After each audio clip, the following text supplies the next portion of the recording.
Early Church Fathers, August 13th, Irenaeus Against Heresies, Book 5, chapters 21 to 23. The head-crushing promise. From the dawn of history, the Creator announced war. I will set enmity between you and the woman, between your seed and hers. He will keep watch for your head, and you for his heel. Genesis 3:15. That single sentence foretold everything. A true offspring of Eve, born like Adam yet sinless, would rise, stalk the serpent, and crush his skull. Victory had to be won on the very battlefield where we first lost.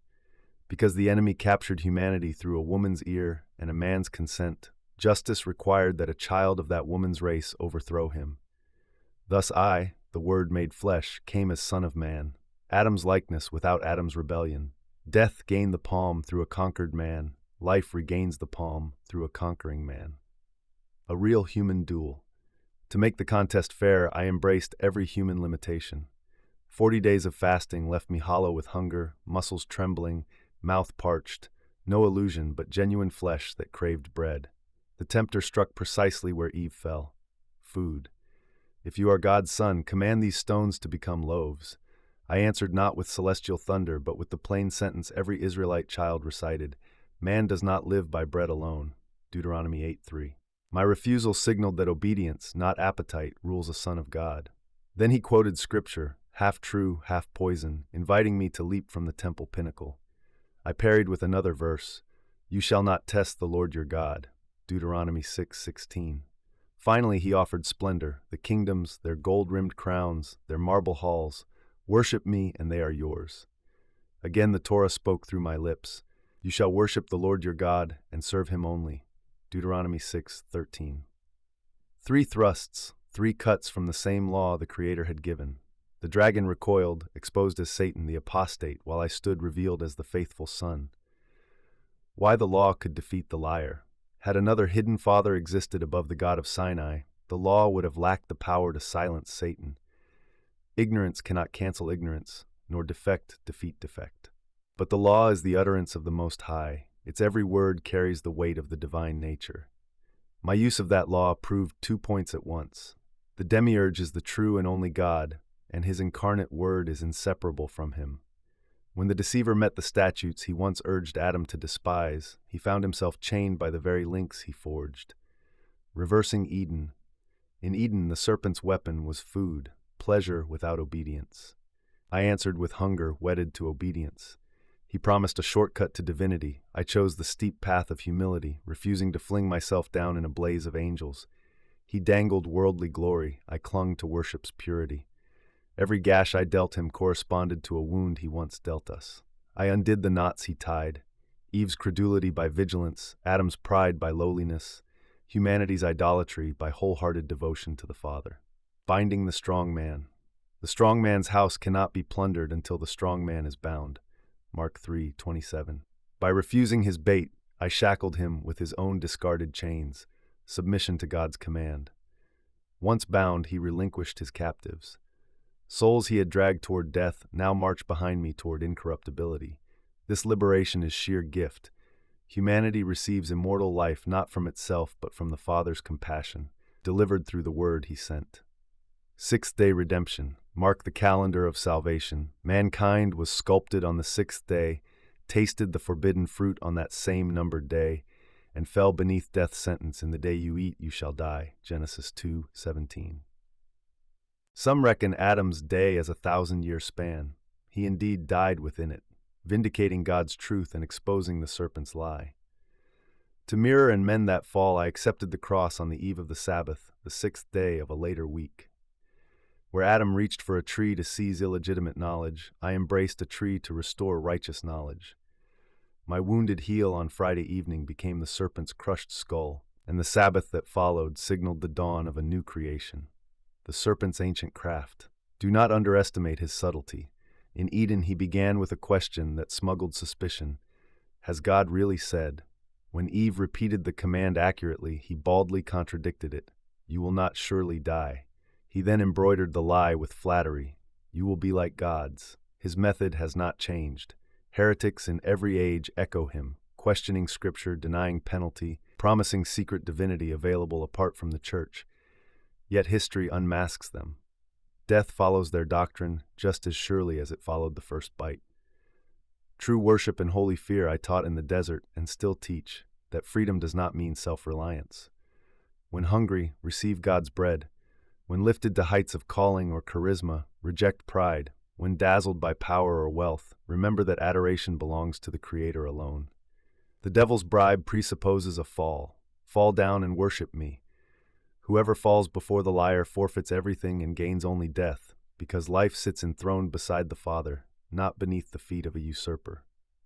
The single highway of the Church against the labyrinth of sects and secret gurus stands one luminous road, the Apostolic Church circling the globe like a perfectly joined ring.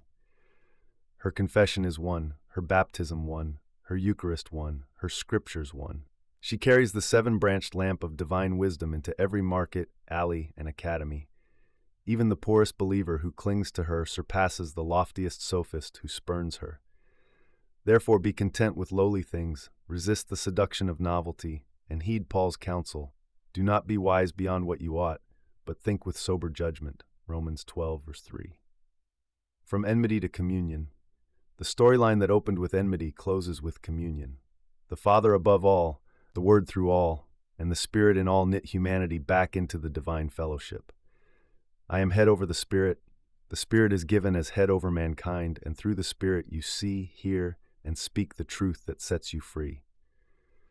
The serpent's reign is finished, his claims are lies, his promises ashes.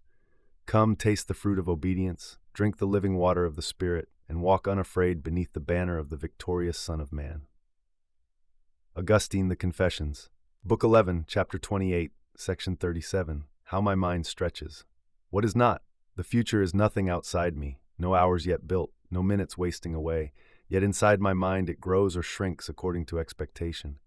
I lean forward, picturing what you have not yet given, and call that tension a long future. The past, too, lies nowhere in the world, but in memory it can sprawl like a continent. The more remembrances I keep, the longer it feels. As for the present, it flashes by too quickly to possess width, vanishing the instant I name it. Still, my attentive thought holds that spark long enough for it to slip from now into no longer. Thus time's length lives not in the things themselves, but in three inner acts you have woven into me, expecting, considering, remembering, so that what I expect may pass through my moment of consideration into the treasury of memory. A long future is prolonged expectation, a long past, abundant recollection. Thomas Aquinas, Summa Theologica, Part 1, Question 109, Article 4. Whether good angels have precedence over bad angels? Objection. It seems the rebellious angels should still outrank the obedient ones, since both orders were fixed by nature, and nature is not erased by sin. Responsio. I answer that precedence may arise from two sources, the dignity God bestowed on a nature and the merit, or demerit, freely chosen by that nature. All angels were created with distinct grades of intellect and power. That hierarchy remains. Yet sin displaced the fallen from their proper excellency, just as rust dims iron. Grace, on the other hand, polishes the good spirits until they shine in the full light of charity. Hence among angels two rankings now overlap.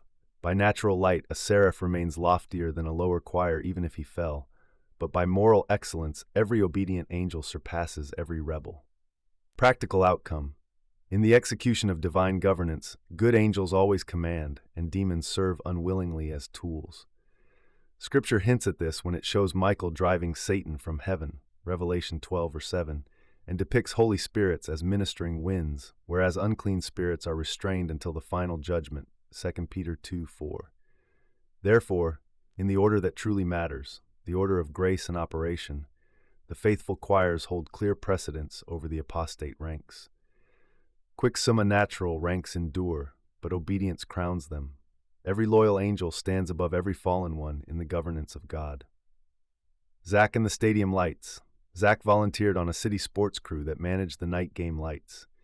High-watt towers once gleamed flawlessly, but years of neglect left some lamps cracked. A rookie asked why a flickering bulb at the top didn't still outrank the lower fixtures. Zach pointed to the control box. Power flows where the circuit is whole. A broken lamp, no matter how high, stops leading and starts hindering. During the game, the lowest floodlights, properly wired, bathed the field in steady brilliance, while the lofty but damaged tower glimmered uselessly. Zack smiled, thinking of the angelic hosts. Height of nature matters, yet only the current of obedience lets a creature shine.